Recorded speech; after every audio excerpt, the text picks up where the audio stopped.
They told me to be quiet, but I was inspired to get in trouble, what I call good trouble, necessary trouble. Women's issues are very important to a lot of people who never really thought about women's issues. Some men, for instance. Flux is the new normal. I think you have to be completely open to trying new things. We're seeing populism, we're seeing nationalism.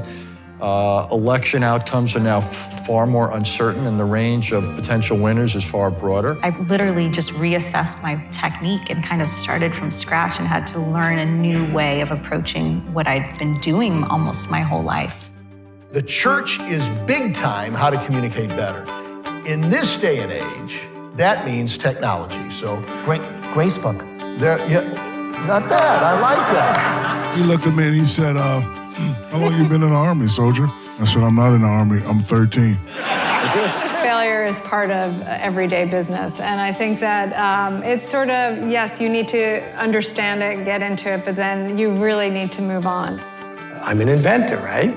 We look at the same problems everybody else look at, but we see them differently. There is a digitization of every single industry on the planet, and ultimately that will lead to the digitization of every single company in one way, shape, form, or another. We want to be really good at what we do, and the people that join us, they have to dig that. They have to want that. You can't know everything before you take a risk, right?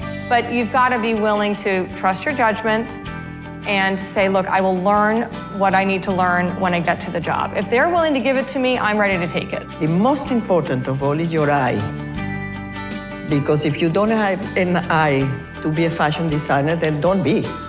Do something else. You can have the best visual effects, you can have the greatest fight scenes, but if you don't care about the people we're fighting, it doesn't really matter. You're far more effective with a group of very, very smart people working together against a common cause. And that's how all great changes have occurred in society. All of the pressure is to think local, not to think global. And that's, frankly, from my vantage point, dangerous, because this is a world that's hyper-connected. We are not nearly done thinking about who we are as a country, what we are as a country, what our values are, what we're prepared to stand for, but most importantly, what we're prepared to stand against.